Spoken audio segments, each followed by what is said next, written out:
Hello everyone, कैसे हैं आप लोग। उम्मीद करता हूं कि आप लोग अच्छे होंगे, स्वस्थ होंगे और अपनी परीक्षा की तैयारी में बहुत ही मन से लगे होंगे। दोस्तों, ये हमारा ज्योग्राफी का जो लेक्चर चल रहा है लुसेंट का, उसमें हम आ चुके हैं लेक्चर नंबर 7 पे। इससे पहले हमारा जो लेक्चर नंबर 6 था, उसमें हमने बहुत ही अच्छे से महाद्वीप के बारे में पढ़ा है। महाद्वीप में भी कौन सा महाद्वीप हम पढ़ चुके हैं, एशिया महाद्वीप। अब हम चल रहे हैं लेक्चर नंबर अपने 7 पे, अच्छे से कवर करेंगे यूरोप महाद्वीप। तो वीडियो में अंत तक बने रहिएगा। यूरोप से जो भी इंपॉर्टेंट क्वेश्चन बन सकते हैं वो सारा इस वीडियो में हम कवर करेंगे। वीडियो पसंद आए तो प्लीज़ वीडियो को लाइक करिए, शेयर करिए और जैसा भी आपका रिव्यू हो वो कमेंट करिए। हम देखेंगे, पढ़ेंगे उसको और रिप्लाई भी देंगे। चलिए शुरुआत करते हैं वीडियो की। देखते हैं सबसे पहले इंपॉर्टेंट क्या है इसमें। तो यूरोप महाद्वीप हम पढ़ रहे हैं, इसमें देखते हैं क्या है ये। यूराल एवं काकेकस पर्वत एशिया महाद्वीप को यूरोप से पृथक करता है। यह महाद्वीप एशिया के पश्चिम में है। आर्कटिक वृत्त इससे होकर गुजरता है। यह 3 तरफ से जल से घिरा है। इस महाद्वीप में 46 देश हैं। यह विश्व का सर्वाधिक नागरिकृत महाद्वीप है। अब इसमें क्या बता रहा है ये, यूरोप की स्थिति के बारे में बता रहा है कि ये है कहाँ पे। यूराल पर्वत और काकेकस पर्वत। आप फिगर देखिए, फिगर में ये दोनों पर्वत को नोटिस करिए कहाँ पे है दोनों। तो ये दोनों क्या कर रहे हैं, ये एशिया महाद्वीप को अलग कर रहा है किससे, यूरोप महाद्वीप से। मतलब पृथक कर रहा है, अलग कर रहा है, डिवाइड कर रहा है। मैप में देखिए, अच्छे से समझिए उसको। फिर देखिए यहाँ पे क्या लिखा है, यह महाद्वीप एशिया के पश्चिम में है। आपको पता ही है कि एशिया के पश्चिम में ये लोकेशन आप आराम से देख पा रहे हो। और आगे बढ़ते हैं। आर्कटिक वृत्त इससे होकर गुजरता है, ये इंपॉर्टेंट नहीं है। आगे बढ़ते हैं। यह 3 तरफ से जल से घिरा है। क्या घिरा है 3 तरफ से, तो वो यूरोप महाद्वीप। आगे बढ़ते हैं। इस महाद्वीप में 46 देश है। यह विश्व का सर्वाधिक नागरिकृत महाद्वीप है। अब हमारे एग्जाम में क्या क्या आने वाला है वो देखते हैं यहाँ से। इसमें इतने दूर से हमारे एग्जाम में ये आएगा कि कौन सा महाद्वीप है जो 3 तरफ से जल से घिरा है। कौन सा महाद्वीप है वो है यूरोप महाद्वीप। पहला प्रश्न यहाँ से बना। अब दूसरा प्रश्न देखते हैं कि यहाँ से ये बनता है कि कौन सा पर्वत एशिया को यूरोप से पृथक करता है। तो उसमें या तो यूराल होगा या तो काकेकस होगा, दोनों नहीं होगा। या तो ये होगा या तो ये होगा ऑप्शन में। तो ये दोनों पर्वत मिल करके किसको अलग करते हैं, एशिया को यूरोप से। इम्पोर्टेंट है ये दूसरा प्रश्न। तो यहाँ से प्रश्न एक और बनेगा, लिखेगा कि यूरोप में टोटल कितने देश हैं। तो ध्यान दीजिए 46 देश हैं। मोस्ट इम्पोर्टेंट सीधे प्रश्न यहाँ से आता है कि यूरोप में कितने देश हैं, तो कितने हैं, 46 देश हैं। Most important. उसके बाद क्या कह रहा है ये, यह विश्व का सर्वाधिक नगरीकृत महाद्वीप है। यानी कि जितने भी महाद्वीप है हमारे पृथ्वी पे, उसमें से सबसे ज़्यादा जो नगर डेवलप हुए हैं वो यूरोप महाद्वीप में हुए हैं। ये भी इम्पोर्टेंट है, आपके एग्जाम में आ सकता है, तो ध्यान रखिएगा। बट ये पर्वत दोनों साथ ही साथ 3 तरफ से जल से घिरा है। कौन सा महाद्वीप, यूरोप। 46 देश हैं जिसमें, और ये सर्वाधिक नगरीकृत महाद्वीप है। ये इंपॉर्टेंट है, हमारे एग्जाम में आने वाले प्रश्न है ये। आगे देखते हैं। यूरोप को प्रायद्वीपों का प्रायद्वीप भी कहा जाता है।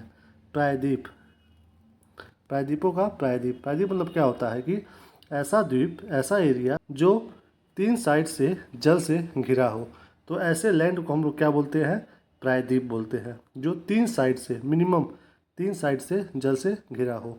इसलिए जो हमारे भारत का ये इतना हिस्सा है, इसे हम लोग बोलते हैं प्रायद्वीप क्षेत्र। इंपॉर्टेंट है, इसलिए ध्यान रखिएगा। तो ये क्या कह रहा है कि यूरोप को प्रायद्वीपों का प्रायद्वीप कहा जाता है।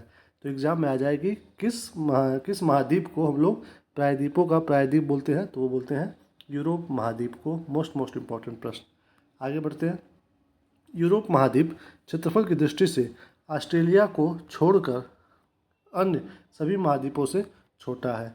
यानी कि अगर 7 महाद्वीप के बारे में बात हो रही है तो सबसे छोटा महाद्वीप कौन सा है, सबसे लास्ट में आता है ऑस्ट्रेलिया, सबसे लास्ट में।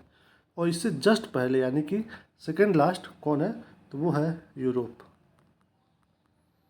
क्या कह रहा है कि यूरोप महाद्वीप क्षेत्रफल की दृष्टि से ऑस्ट्रेलिया को छोड़कर अन्य सभी महाद्वीपों से छोटा है। यानी कि इससे छोटा भी एक है तो वो है ऑस्ट्रेलिया, और उससे मतलब सेकेंड ये छोटा है कौन सा, यूरोप। आगे बढ़ते हैं। यूरोप महाद्वीप उत्तर में उत्तरी ध्रुव सागर, दक्षिण में भूमध्य सागर और काला सागर तथा पश्चिम में अंध महासागर से घिरा हुआ है। ये पढ़ा आपने। फिगर देखिए, फोटो, उसमें देखिए कि ये जो यूरोप है ये कहाँ कहाँ पे है, इसका लोकेशन देखिए। जो यूरोप है इसके ऊपर जो है उत्तरी ध्रुव सागर है, दक्षिण में भूमध्य सागर है और काला सागर है। यानी कि दक्षिण साइड में 2 सागर है और पश्चिम में एक अंध महासागर है। अंध महासागर मतलब ये किसको कह रहा है? ये कह रहा है अटलांटिक महासागर को। यानी कि अटलांटिक महासागर को ही अंध महासागर कहा जाता है। तो मोस्ट इम्पॉर्टेंट है, ध्यान रहे कि पश्चिम में क्या है? अंध महासागर, और दक्षिण में क्या है? भूमध्य सागर और काला सागर। उत्तरी साइड में क्या है? तो वो है यहाँ पे ध्रुव सागर। मोस्ट इम्पॉर्टेंट ये तीनों सागर है जो घेरे हुए हैं किसको? यूरोप को। आगे देखते हैं, आगे मोस्ट इम्पॉर्टेंट क्या है? यूरोप का सर्वोच्च शिखर अल बुर्ज जो कि 5,642 मीटर है, रूस में स्थित है। कौन सा पर्वत शिखर बात हो रहा है? ये अल बुर्ज। तो ये कहाँ पे है? रूस में है। ये भी एग्जाम में डायरेक्ट आता है कि, तो इम्पोर्टेंट है, कहाँ पे है? रूस में है। Most important. आगे देखते हैं, आल्प्स की सबसे ऊंची चोटी माउंट ब्लैक फ्रांस में है। यानी कि अगर आपको ये पूछ दे कि आल्प्स का जो सबसे ऊंचा चोटी है माउंट ब्लैक, ये किस देश में है? तो ये है फ्रांस में। इम्पॉर्टेंट है। या फिर डायरेक्ट पूछ दे कि माउंट ब्लैक चोटी किस राज्य में है? तो वो है फ्रांस में। या फिर ऐसे पूछ दे कि माउंट ब्लैक चोटी किस पर्वत का सबसे ऊंची चोटी है? तो वो है माउंट आल्प्स का। मोस्ट इम्पॉर्टेंट है, यहाँ से क्वेश्चन बनेगा। आगे बढ़ते हैं, क्या लिखा है? आल्प्स की मैटरहार्न चोटी स्विट्जरलैंड एवं इटली की सीमा पे है। यानी कि वहाँ पे एक चोटी बनाता है, कौन सा? मैटरहार्न, जो कि आल्प्स पर्वत का चोटी है। इम्पॉर्टेंट है। चलिए आगे बढ़ते हैं। यहाँ से आपको एक चीज़ और मतलब ध्यान देना एग्जाम के लिए कि मैटरहार्न जो चोटी है वो किस पर्वत पे है? आल्प्स पर्वत पे है, जो कि किसी एक देश में नहीं, 2 देशों की बाउंड्री पे है, सीमा पे है। आगे बढ़ते हैं, यूरोप महाद्वीप की सर्वाधिक महत्वपूर्ण नदी डेन्यूब, किसकी बात हो रही है? डेन्यूब नदी की बात हो रही है। क्या कह रहा है ये? आगे बढ़ते हैं, जो 2,842 किलोमीटर लंबी है वो ऑस्ट्रिया, बुल्गारिया, चेक, उसके बाद स्लोवाकिया, यूगोस्लाविया और रोमानिया से होकर बहती हुई यूक्रेन की सीमा के निकट काला सागर में गिरती है। कौन सी नदी? डेन्यूब नदी। कहाँ गिरती है? काला सागर में। इन सभी देशों से होकर के गुजरते हुए। आगे बढ़िए, डेन्यूब नदी के तट पर बुडापेस्ट, बुखारेस्ट, वियना और बेलग्रेड बंदरगाह स्थित है। यानी कि यहाँ से यहाँ तक पढ़ने के बाद आपको बस यही ध्यान देना है कि ये जो डेन्यूब नदी है ये कहाँ पे है? यूरोप में है। तो ये हो गया। उसके बाद देखिए, डेन्यूब नदी एग्जाम के लिए हमारे बहुत इंपॉर्टेंट है, तो पता होना चाहिए कि ये निकलती किस देश से है। तो ये निकलती है कहाँ से? निकलती है ये जर्मनी से। जर्मनी में जो ब्लैक फॉरेस्ट है वहाँ से निकलती है ये। कहाँ से? ब्लैक फॉरेस्ट से निकलती है। इम्पॉर्टेंट है ये नदी, डेन्यूब नदी, जो कि इन सभी देशों से होकर के गुजरती है, जिसके किनारे पे कुछ फेमस मतलब बंदरगाह है, जैसे बुडापेस्ट, बुखारेस्ट, वियना, बेलग्रेड बंदरगाह। तो इम्पोर्टेंट है, एग्जाम में यहाँ से प्रश्न आते हैं, तो ये इम्पोर्टेंट हो गया। आगे बढ़ते हैं, यूरोप की सबसे लंबी नदी वोल्गा नदी है। यानी कि यूरोप की सबसे लंबी नदी वोल्गा नदी है। देखिए इसका डेन्यूब की मतलब यहाँ पे पिक्चर दिख रहा है आपको, देखिए समझिए कि डेन्यूब का लोकेशन क्या है एग्जैक्ट। उसके बाद इस प्रश्न को देखिए, यूरोप की सबसे लंबी नदी वोल्गा नदी, इसको बता रहा है कि ये 3,687 किलोमीटर है वोल्गा नदी, जो कि यूरोप की सबसे लंबी नदी है, जो कि 3,687 किलोमीटर है। उसके बाद देखिए, इसे डॉन नदी में मिला दिया गया है। इससे काला सागर से होकर के समुद्री जहाज महाद्वीपों के भीतर भागों में जाने लगे हैं। तो ये भी मोस्ट इम्पॉर्टेंट है। क्यों? क्योंकि इसी रास्ते जो जहाज़ जो है वो कहाँ पे जा रहे हैं? भीतरी भागों में। किससे होते हुए? वोल्गा नदी से। इसे डॉन नदी में मिला दिया गया है। यानी कि ये अभी फिगर देखिए, आप फिगर में देखिए ऐसे आ रहा है, ये डॉन नदी में मिल जा रहा है। तो इम्पोर्टेंट है वोल्गा नदी, इम्पोर्टेंट, मोस्ट इम्पॉर्टेंट। आगे बढ़ते हैं, आगे देखते हैं मोस्ट इम्पॉर्टेंट लाइन क्या है। यूरोप महाद्वीप का सबसे बड़ा नगर कौन सा है? लंदन है। कहाँ का? यूरोप महाद्वीप का सबसे बड़ा नगर है लंदन, जो टेम्स नदी के तट पर बसा है। किस नदी के तट पे? टेम्स नदी के तट पर। आप देखिए फिगर, फोटो देखिए, समझिए कि टेम्स नदी कहाँ पे है और लंदन कहाँ पे है। आगे बढ़ते हैं, फ्रांस की राजधानी पेरिस है। फ्रांस की राजधानी पेरिस है। इम्पोर्टेंट है, बार बार एग्जाम में आता है, तो ध्यान रहे। पेरिस किसकी राजधानी है? फ्रांस की है। जो सीन नदी के तट पर बसा हुआ है। कहाँ बसा हुआ है ये? सीन नदी के तट पे। इम्पॉर्टेंट है, फोटो देखिए, पिक्चर देखिए, माइंड में बैठाइए, मोस्ट इम्पॉर्टेंट है। तो हमने क्या पढ़ा कि जो पेरिस शहर है वो सीन नदी के तट पर बसा हुआ है। अभी हमने पीछे देखा है कि जो लंदन शहर है वो इंग्लैंड का, वो बसा है किसके किनारे? टेम्स नदी के किनारे। टेम्स। और ये कहाँ पे है? पेरिस में है, जो कि सीन नदी के तट पर बसा हुआ है, फ्रांस की राजधानी पेरिस। आगे बढ़ते हैं। अब देखते हैं कि ये क्या कह रहा है। यह विश्व का सुंदर नगर है। कौन सा नगर? ये जो यहाँ पे लिखा है पेरिस, विश्व का सबसे सुंदर नगर है ये, और इसे फैशन की नगरी भी कहा जाता है। किसे? पेरिस को। तो पेरिस आपके लिए क्या क्या इंपॉर्टेंट लेकर के आ रहा है प्रश्न कि कौन सी नदी के किनारे है? तो ये है सीन नदी के किनारे। यहाँ से एक प्रश्न भी बनता है कि पेरिस किसकी राजधानी है? फ्रांस की है। विश्व का सुंदर नगर कौन कहलाता है? तो वो कहलाता है पेरिस। इसे फैशन की नगरी कौन कहलाता है?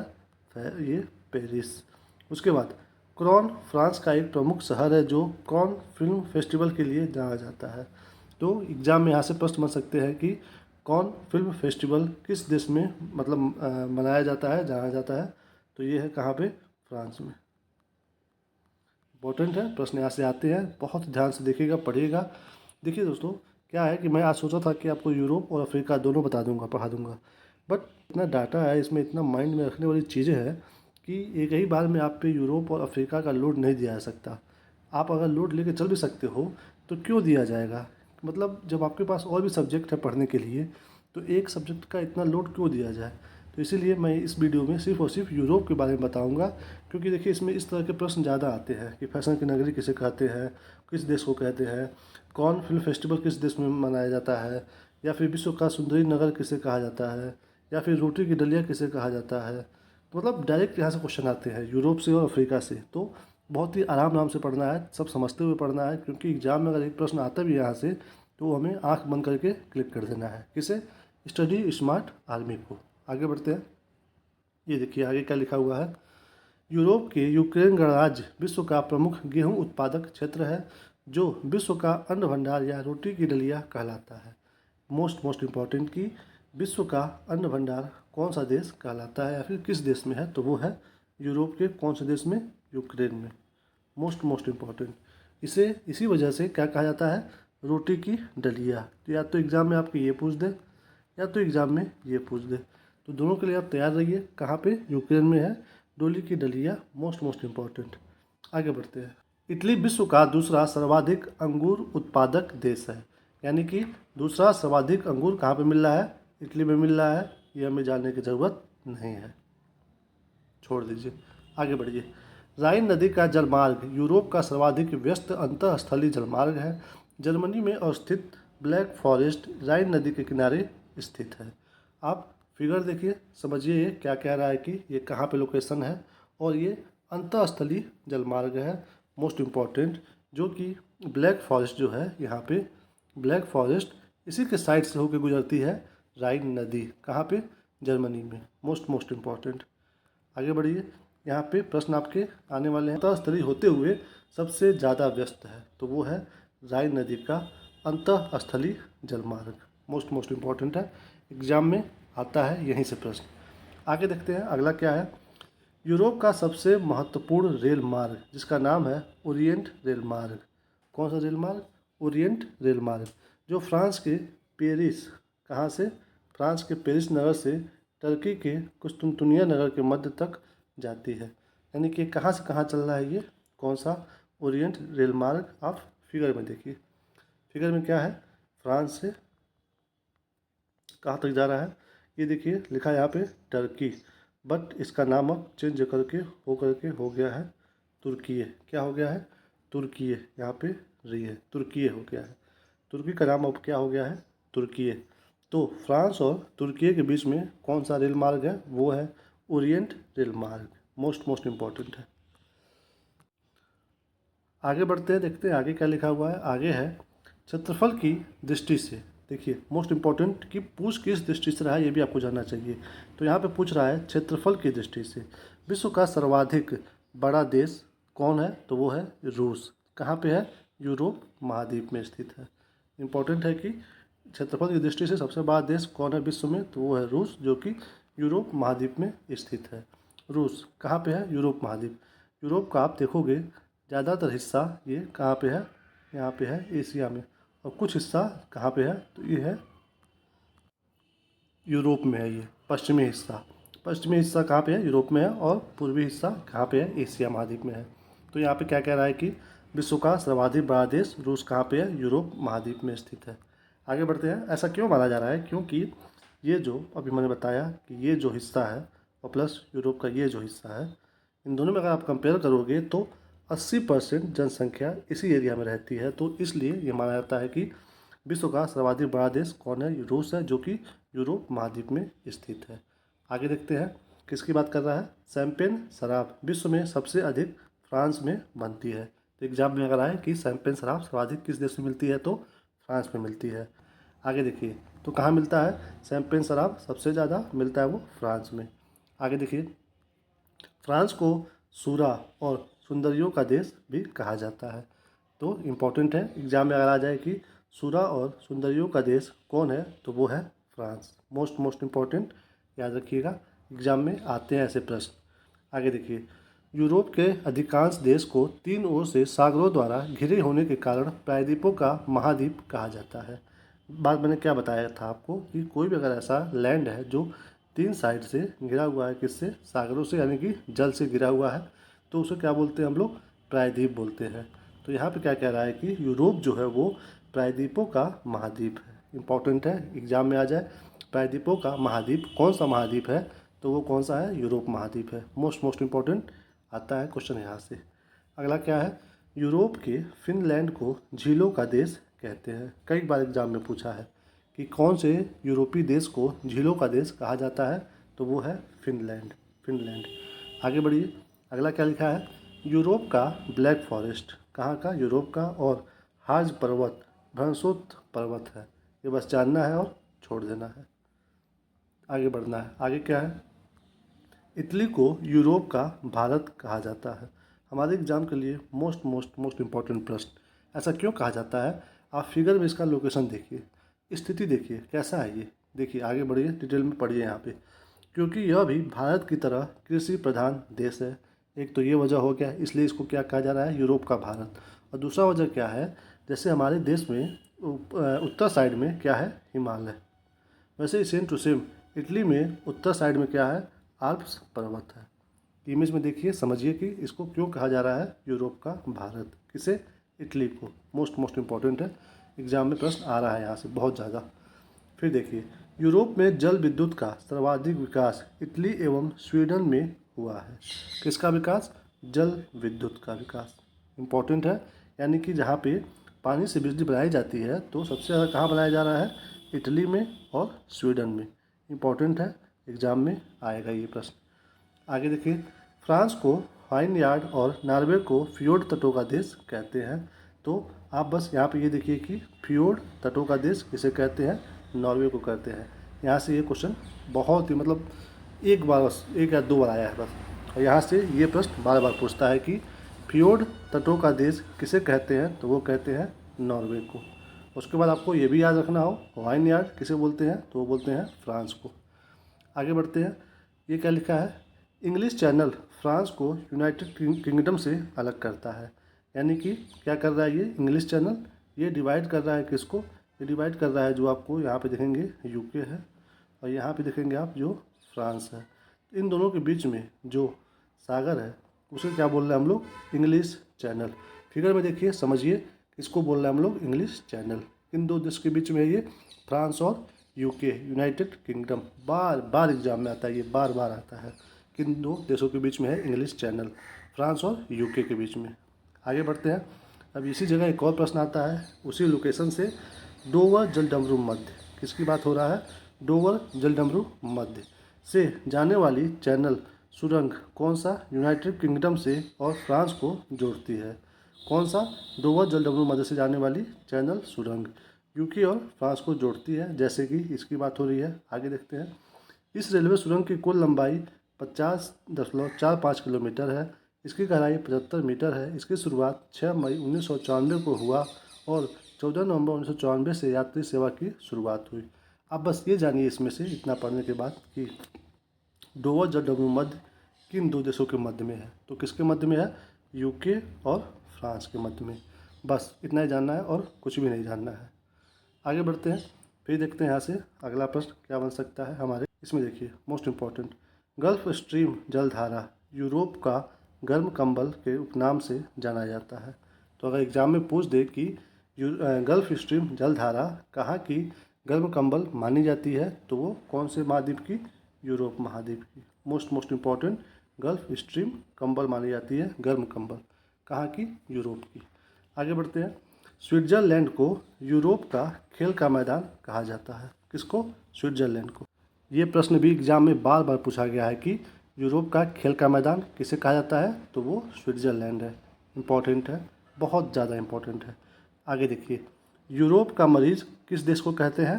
तुर्की को। इमेज देखिए, फिगर देखिए, समझिए कि तुर्की है कहाँ पे। तो इसे क्या बोल रहे हैं हम लोग? यूरोप का मरीज। उसके बाद इसका लोकेशन देखिए क्या कह रहा है कि ये काला सागर और भूमध्य सागर के मध्य अवस्थित है। क्या? तुर्की, जिसे हम लोग अब क्या कह रहे हैं? तुर्की बोल रहे हैं। नाम चेंज हो गया है इसका, तुर्की हो गया है। तो ये यूरोप का मरीज कहलाता है तुर्की, और ये काला सागर और भूमध्य सागर के बीच में स्थित है। ये हो गया। आगे देखिए, मरमरा सागर। मरमरा सागर तुर्की के एशियाई भाग एवं यूरोपीय भाग को अलग करता है।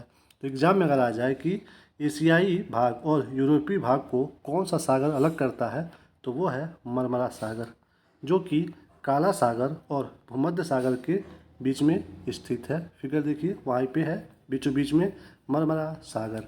तो ये अलग करता है एशियाई भाग को यूरोपीय भाग से। एग्जाम में डायरेक्ट क्वेश्चन बनेगा तो ध्यान रहे, मरमरा सागर, जिसे हम लोग, जो तुर्की में है, जिसे हम लोग कहते हैं यूरोप का मरीज। आगे बढ़ते हैं, आगे देखते हैं क्या कह रहा है। तुर्की की राजधानी अंकारा यूरोपीय भूभाग पर अवस्थित है। आप देख रहे हैं फिगर में कि जो ये तुर्की है, इसका बीच में पतला एरिया है, फिर जो पश्चिम साइड में है ये किस में है? यूरोप में है, और उसी एरिया में इसकी राजधानी है जिसका नाम है अंकारा। तो ध्यान रहे, अंकारा कहाँ पे है? वो यूरोपीय भूभाग में है। Most important. आगे बढ़ते हैं, अगला क्या है। नीदरलैंड ने उत्तरी सागर के तट के साथ बड़े बड़े तटबंध बनाकर समुद्र से भूमि प्राप्त की है। इन तटबंधों को डाइक कहते हैं। इस प्रकार प्राप्त भूमि को पोल्डर कहते हैं। तो यहाँ से यहाँ तक पढ़ने के बाद आपके एग्जाम में क्वेश्चन कैसे आएगा ये देखिए, किस देश के तटों को डाइक कहते हैं, ऐसे प्रश्न आ जाएगा। या फिर ये पूछ देगा कि किस देश के तटों को पोल्डर कहते हैं। इस तरह के प्रश्न आपके एग्जाम में आएंगे तो उसका उत्तर क्या होगा? नीदरलैंड होगा। मोस्ट इम्पॉर्टेंट है, याद रखिएगा। आगे बढ़ते हैं, क्या कह रहा है। आल्प्स पर्वत, कौन सा पर्वत? आल्प्स पर्वत का सर्वाधिक विस्तार स्विट्जरलैंड में है। फिगर देखिए, फिगर में क्या दिख रहा है? साफ साफ ऐसे जो बना हुआ है, सबसे एरिया ज़्यादा कहाँ पे है? स्विट्जरलैंड में है। तो इम्पोर्टेंट है, एग्जाम में आ जाए कि आल्प्स पर्वत का सर्वाधिक विस्तार किस देश में है, तो वो है स्विट्जरलैंड में। Most important. आगे देखिए, स्विट्जरलैंड और इटली के बीच ग्रेट सेंट बर्नार्ड दर्रा मार्ग प्रदान करता है। यानी कि एग्जाम में पूछ दे अगर कि ग्रेट सेंट बर्नार्ड दर्रा किन दो देशों के बीच में है, तो वो है स्विट्जरलैंड और इटली के बीच में। फिगर देखिए अच्छे से, एकदम से क्लियर दिख रहा है इसमें कि इन्हीं दोनों देश के बीच में कौन सा दर्रा है, तो ये है ग्रेट सेंट बर्नार्ड दर्रा, यानी कि ये पास है, रास्ता है। आगे बढ़ते हैं, अगला क्या है। ऑस्ट्रिया और इटली के बीच में कौन सा दर्रा है? ब्रेनर दर्रा है, जो मार्ग प्रदान करता है। तो ये दोनों अंतर देखिए, इटली और स्विट्जरलैंड के बीच में कौन सा दर्रा पड़ रहा है? ग्रेट सेंट। बस इतना देखिए, ग्रेट सेंट कहाँ पड़ रहा है? ये स्विट्जरलैंड और इटली के, और यहाँ पे भी इटली है बट यहाँ पे ऑस्ट्रिया है। तो इसके बीच में क्या पड़ रहा है? ब्रेनर। इन दोनों का फिगर आप अच्छे से देख लीजिए, डिफरेंस है, माइंड में बैठा लीजिए। एग्जाम में ऐसा ना हो कि इसका पूछे तो आप इसका लगा दें, इसका पूछे तो आप इसका उत्तर लगा दें। कन्फ्यूजन नहीं होना है। फिगर को देखिए अच्छे से, 2-3 बार देखिए। इसके बाद देखिए क्या लिखा है। पेरेनीज पर्वत, कौन सी पर्वत की बात हो रही है? पेरेनीज पर्वत, जो कहाँ पे है? ये फ्रांस और स्पेन के बीच सीमा बनाने वाला पर्वत है। देखिए फिगर में देखिए कहाँ पे है ये? इन दोनों के बीच में है। कौन सा पर्वत? पेरेनीज पर्वत, फ्रांस और स्पेन के बीच में है। Most important. आगे बढ़िए, विश्व का सबसे लंबा भूमिगत रेल मार्ग किसके किसके बीच में है, लंदन और पेरिस के बीच में। लंदन यानी कि यूके, पेरिस यानी कि फ्रांस। तो इम्पोर्टेंट है, याद रखिएगा। आगे बढ़ते हैं, अगला क्या है, फिर दिया है ये पो नदी। क्या दे रहा है, पो नदी इटली की गंगा कहा जाता है। मोस्ट इम्पॉर्टेंट, अगर आपको ये पूछ दे कि पो नदी किस देश में है तो आराम से क्या आप लगा दोगे, इटली में है। बट ऐसे पूछ दे अगर कि इटली की गंगा किस नदी को कहा जाता है, कई नदी का नाम दे दे तो कौन सा होगा, पो नदी। इम्पोर्टेंट है, आता है यहाँ से प्रश्न एग्जाम में। आगे देखिए, फ्रांस की सीन नदी, किस नदी की बात हो रही है, फ्रांस की सीन नदी। ये इंग्लिश चैनल में गिरती है। फोटो देखिए, फिगर देखिए, अच्छे से समझिए इसको। कहाँ पे जा रहा है ये जा रहा है उत्तर की तरफ और गिर रहा है कहाँ पे, इंग्लिश चैनल में। सीन नदी जो कि फ्रांस से होकर के जा रहा है। आगे बढ़ते हैं, अगला क्या है, फ्रांस को भूमि व जलवायु की दृष्टि से लघु यूरोप कहा जाता है। इम्पोर्टेंट है, यहाँ भी प्रश्न आता है एग्जाम से कि कौन सा देश लघु यूरोप कहलाता है, तो वो है फ्रांस। कौन सा देश लघु यूरोप कहलाता है, फ्रांस है। यानी कि अगर आपसे ये पूछ दे कि यूरोप में जो टोटल कितने देश हमने ऊपर पढ़ा है 46, 46 देशों में से कौन सा ऐसा देश है जिसे हम लोग लघु यूरोप कहते हैं, तो वो है फ्रांस। आगे देखिए, फ्रांस यूरोप का एकमात्र देश है। देखिए एकमात्र देश है, किस चीज़ में है, अगर जिस चीज़ में भी हो इम्पोर्टेंट हो जाता है, क्योंकि 46 देश में वो एकमात्र है। अब देखते हैं किस चीज़ में है वो, जो खाद्यान्न उत्पादन में आत्मनिर्भर है। इसे किसानों का देश एवं समुद्रों की रानी भी कहते हैं। यानी कि जितने भी खाद्यान्न यानी कि खाने पीने की जितनी भी वस्तुएं वहाँ पे ज़रूरत है, वो फ्रांस अपने आप में उत्पन्न या फिर उत्पादन उतना कर लेता है, तो इसलिए ये आत्मनिर्भर है। तो इम्पोर्टेंट है, एग्ज़ाम में आ जाए कि कौन सा यूरोपीय देश खाद्यान्न उत्पादन में आत्मनिर्भर है, तो वो है फ्रांस। या फिर यहाँ से प्रश्न ऐसा आ जाए कि कौन से यूरोपीय देश को किसानों का देश कहते हैं, तो वो बोलते हैं फ्रांस को। इम्पोर्टेंट है। और साथ ही साथ हम लोग फ्रांस को एक और चीज़ कह रहे हैं, समुद्रों की रानी। यानी कि फ्रांस को किसानों का देश और समुद्रों की रानी दोनों चीज़ कहा जाता है। और ये यूरोप का एकमात्र देश है जो खाद्यान्न उत्पादन में आत्मनिर्भर है। मोस्ट इम्पॉर्टेंट, यहाँ से एक प्रश्न आने ही वाला है एग्जाम में ही। आगे बढ़ते हैं, क्या लिख रहा है ये, नॉर्वे के स्वेलबार्ड द्वीप में अंतर्राष्ट्रीय बीज भंडार बनाया गया है। ये भी इम्पोर्टेंट प्रश्न है। यहाँ से अगर ये पूछ दे कि किस देश में अंतर्राष्ट्रीय बीज भंडार बनाया गया है, तो नॉर्वे में बनाया गया है। एक प्रश्न यहाँ से। दूसरा प्रश्न ये जो पूछ दे कि द्वीप, कौन सा द्वीप, स्वेलबार्ड द्वीप किस देश में है, तो वो है नॉर्वे में। दो प्रश्न यहाँ से। आगे बढ़ते हैं, ग्रेट ब्रिटेन के अंतर्गत इंग्लैंड, वेल्स और स्कॉटलैंड सम्मिलित हैं, जो क्रमशः इसके पूर्वी, पश्चिमी और उत्तरी भाग हैं। उत्तरी आयरलैंड सहित ग्रेट ब्रिटेन को यूनाइटेड किंगडम कहते हैं। इंग्लिश चैनल व डोवर जल संधि द्वारा यह यूरोप की मुख्य भूमि से अलग है। कौन, इंग्लैंड, वेल्स और स्कॉटलैंड। अब यहाँ पे देखिए, एग्जाम में आपके प्रश्न आता है यहाँ से, ये थोड़ा सा एक ट्रिकी टाइप का है। आप पहले फिगर देखिए, फिगर देखा आपने, क्या समझा इसमें, ये देखिए यहाँ पे ऐसे बना हुआ है। तो ये जो पहला लैंड है, इसको अगर आप सिर्फ पहले देखोगे तो इसको बोलते हैं हम लोग ग्रेट ब्रिटेन, सिर्फ इस वाले लैंड को बोलते हैं।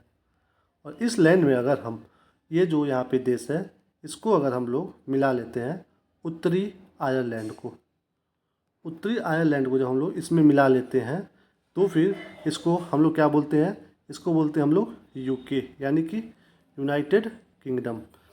यानी कि अगर आप सिर्फ और सिर्फ ये इंग्लैंड, वेल्स और स्कॉटलैंड जो ऐसे है, इसको अगर एक साथ पढ़ोगे तो इसको आप क्या पढ़ोगे, ग्रेट ब्रिटेन।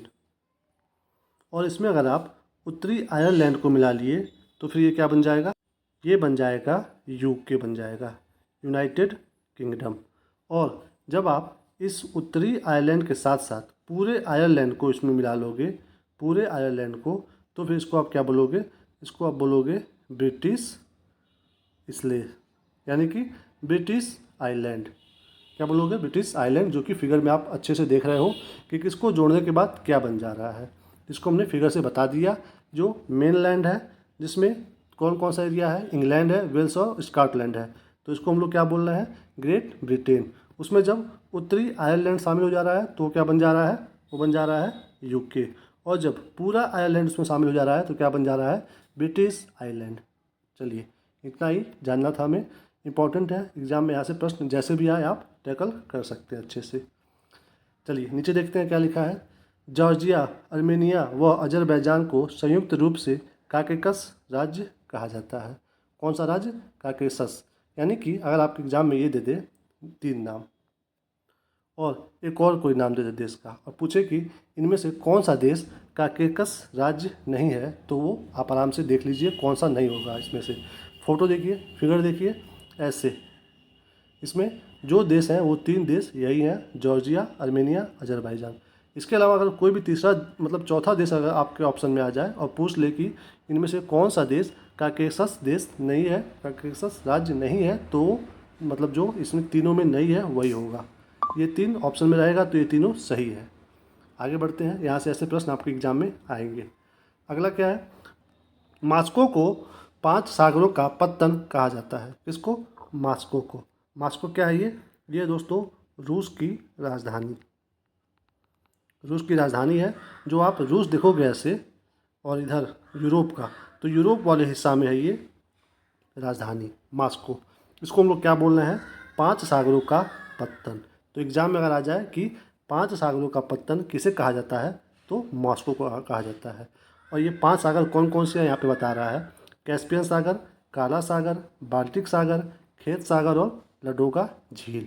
तो ये हमें नहीं ध्यान देना है कि वो 5 सागर कौन से हैं, बट एग्जाम में डायरेक्ट आ जाए यहाँ पे 5 सागरों का पत्तन किसे कहा जाता है, तो मास्को को, जो कि रूस की राजधानी है, जो पश्चिम साइड में स्थित है। आगे बढ़ते हैं, अगला क्या है, एंटवर्प कहाँ पे है, ये बेल्जियम में है। ये एरिया बता रहा है कि जो एंटवर्प है जो बेल्जियम में स्थित है वो विश्व का हीरा व्यापार का सबसे बड़ा केंद्र है। जितना भी ऐसा कोई मतलब एरिया होता है जहाँ पे हीरा मिलता है, सोना मिलता है, कोई ऐसा फेमस खान होता है, तो वो हमारे एग्जाम में पूछ देता है, उस खान का नाम दे देगा और पूछेगा कि वो किस देश में स्थित है। तो यहाँ से हमारे प्रश्न ऐसे आने वाले हैं कि एग्जाम में पूछ देगा आपको कि एंटवर्प जो विश्व का हीरा व्यापार का सबसे बड़ा केंद्र है वो किस देश में है, तो कहाँ पे है वो, बेल्जियम में है। ऐसे प्रश्न यहाँ से आएंगे, इम्पॉर्टेंट है, ध्यान रखिएगा। आगे चलते हैं, अगला क्या है, ये देखिए डोनेट्स्क। डोनेट्स्क यूक्रेन का सबसे बड़ा कोयला उत्पादक क्षेत्र है। यह यूक्रेन के पूर्वी भाग में स्थित है, डोनबास क्षेत्र भी कहा जाता है। यहाँ से भी देखिए जैसा प्रश्न यहाँ से बनेगा वैसा ही प्रश्न यहाँ से बनेगा कि जो ये डोनबास क्षेत्र है जिसे हम लोग क्या बोल रहे हैं, डोनेट्स्क, इसे ही हम लोग ये भी कहते हैं। तो या तो ये दे दे या तो ये दे दे और पूछे आपसे कि ये जो कोयला क्षेत्र उत्पादन वाला है ये कहाँ पे है, तो ये है यूक्रेन में, मोस्ट इम्पॉर्टेंट। या फिर इन दोनों के बारे में प्रश्न ऐसे भी बन सकता है कि बेल्जियम का एंटवर्प क्षेत्र किस व्यापार के लिए प्रसिद्ध है, तो हीरा के लिए प्रसिद्ध है। यहाँ पे पूछ दे कि यूक्रेन का डोनबास क्षेत्र किस चीज़ के लिए प्रसिद्ध है, तो वो है कोयला के लिए। ऐसे प्रश्न मतलब कैसे भी घुमा करके यहाँ से प्रश्न आएंगे, आपको अवेयर रहना है, सावधान रहना है। तो यहाँ पे अब हमारा समाप्त होता है कौन सा महाद्वीप, यूरोप महाद्वीप। इसमें दोस्तों बहुत ही मतलब छोटा छोटा डाटा है, जैसे कि ये किसानों का देश किसे कहते हैं, ये भंडार कहाँ बनाया जाता है, इसमें बहुत ज़्यादा फैक्ट है जो कि आपको याद करना है। यहाँ पे ये देखिए खेल का मैदान किसे कहा जा रहा है, यूरोप का मरीज़ किसे कहा जा रहा है। तो यूरोप जब महाद्वीप हमने पढ़ा है तो इस टाइप के बहुत ज़्यादा प्रश्न हमने देखा है। तो इसलिए हम इस वीडियो को यहीं पे समाप्त करते हैं, क्योंकि आप इस वीडियो को 1 बार 2 बार देखिए, समझिए, और जो मैंने फिगर ऐड किया हुआ है फिगर को अच्छे से अपने माइंड में उसको बैठाइए। जितना ज़्यादा माइंड में अपने फिगर रखोगे आप उतने ही ईजिली क्वेश्चन को टैकल कर पाओगे। तो इस वीडियो को यहीं पे हम समाप्त करेंगे। अगर वीडियो आपको थोड़ा सा भी पसंद आया हो तो प्लीज़ वीडियो को लाइक करिए, शेयर करिए अपने दोस्तों में, और जैसा भी आपको लगा हो, दिल से जो भी आपको फील हुआ हो वो कमेंट करिए, हम देखेंगे और उसको रिप्लाई भी करेंगे। मिलते हैं आपको इसी तरह से अगले वीडियो में, जिसमें हम कवर करेंगे अफ्रीका महाद्वीप। जैसे हमने यूरोप को कवर किया है और एशिया को कवर किया है, वैसे ही अच्छे से कवर करेंगे अफ्रीका महाद्वीप को। तब तक के लिए अपना ख्याल रखिए, अपने जो टाइम टेबल बनाया है उसको फॉलो करिए। अगर आप 80% भी अपने टाइम टेबल को फॉलो कर रहे हो तो फिर आप समझ जाओ कि अपने आप एग्ज़ाम में 80% बच्चों से आगे हो। तो टाइम टेबल बनाया करो। जब मतलब आप सोचते हो ना कि टाइम टेबल मैं क्यों बनाऊँ, टाइम टेबल बनाते हैं फॉलो नहीं हो पाता है तो फिर हम उसको छोड़ देते हैं। मत छोड़ो, टाइम टेबल बनाओ। आप टाइम टेबल बनाने के बाद आप अगर मान लो आपने अच्छे से बना दिया कि मैं 10 बजे से 12 बजे तक पढ़ूंगा, तो ज़रूरी नहीं है कि आप 10 बजे ही बैठ जाओ, आप 10:30 बजे तक भी बैठ जा रहे हो तो सो फार सो गुड। अगर आप 12 बजे तक पढ़ रहे हो तो हो सकता है 10:30 बजे बैठोगे आप तो 12 बजे उठ जाओ, तो अच्छी बात है ना। आपने टारगेट बनाया था 2 घंटा पढ़ने का, बट 1.5 घंटे आपने पढ़े तो आपने इतना घंटे बहुत है ये।